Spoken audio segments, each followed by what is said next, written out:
cormorani che si asciugano le ascielle di prima mattina sono sempre una cosa unica. Buongiorno cormorano. Il coccal che svoia davanti ai razzi del sole che si riflettono sul mare. È quasi poesia. Se quasi poesia, dipende da te come e se vuoi vederla. Sai, concordo con il buon Galimberti sul fatto che la vecchiaia è uno stato mentale, psicologico indotto dalla società e non dal decadimento biologico del cervello, ossia del corpo, in quanto fin da piccolo, ok, vabbè, fin da ragazzino, quando avevo dai 16-19 anni, ero convinto che la vecchiaia, che allora identificavo nella soglia dei 30 anni, per carità non me ne vogliano gli altri, anche perché insomma io ormai ne ho 40, quindi come appunto un invecchiamento imposto dal costume, ossia dalla società. Questo mantenere un comportamento austero, serio, composto, ok, e privarsi così delle nostre idiozie, delle nostre stravaganze, anche perché insomma te li trovi ad esempio a passeggio, no? Vedi una bella altalena eccetera, ti farebbe anche voglia, però dici dentro di te, non è che fai un ragionamento cognitivo, però senti dentro di te questa spinta a non farlo perché non si fa, è roba da bambini, è roba da spostati, hai capito? E così, in questo modo, così come in milioni di altri modi, attenzione, noi ci castriamo, ci blocchiamo, ci schiavizziamo.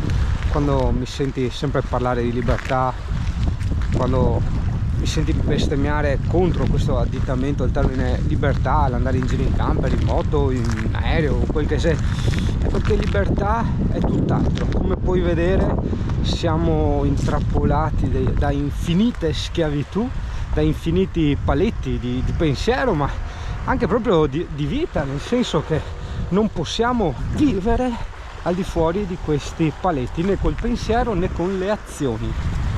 Questo proprio perché abbiamo, consciamente per carità, deciso di seguire questo padrone, questo capo, no? Che è il costume. Non sta bene. Vedi, i piccioli in giro non è addirittura mamma mia quanto ci ho bestemmiato da decenni. Quando si diceva non sei maturo, ma io dicevo, ma cos'è la maturità?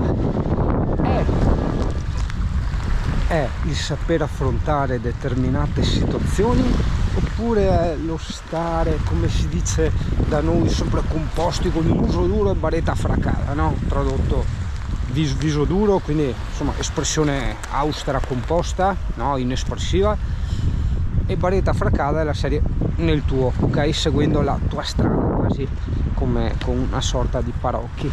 Personalmente parlando, sempre personalmente parlando, perché attenzione, io veramente non ho l'arroganza di dover insegnare la vita assolutamente a nessuno, anzi io ho solo il desiderio, il compiacimento della condivisione di certi percorsi che sto tastando e soprattutto sperimentando, no? Ok?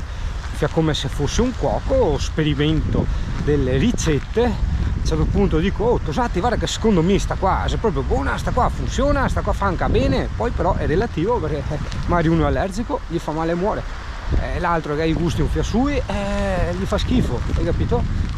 E quindi sperimento queste mie ricette con diciamo il pensiero che possano piacere, ovviamente certo non a tutti, ma a qualcun altro, ed è proprio in questa ricetta che ho trovato una delle tante piccole formule della felicità, ma anche in fondo del benessere, la quale mi consente di fare lo scemetto, fare le mie canzoncine, i miei gesti, le boccacce, tutto quello che voglio, a patto di stare realmente bene con me stesso. Pertanto non è un forzare determinate azioni, determinati comportamenti, ma è lasciarli fluire qualora questi fossero così spontanei, ok?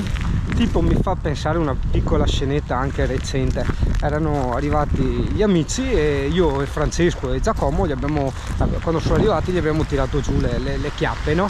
Vedi, questa è una cosa, dicono, infantile, e so, sull'identificazione di te stesso in questo termine infantile ne abbiamo parlato tutta prima, no?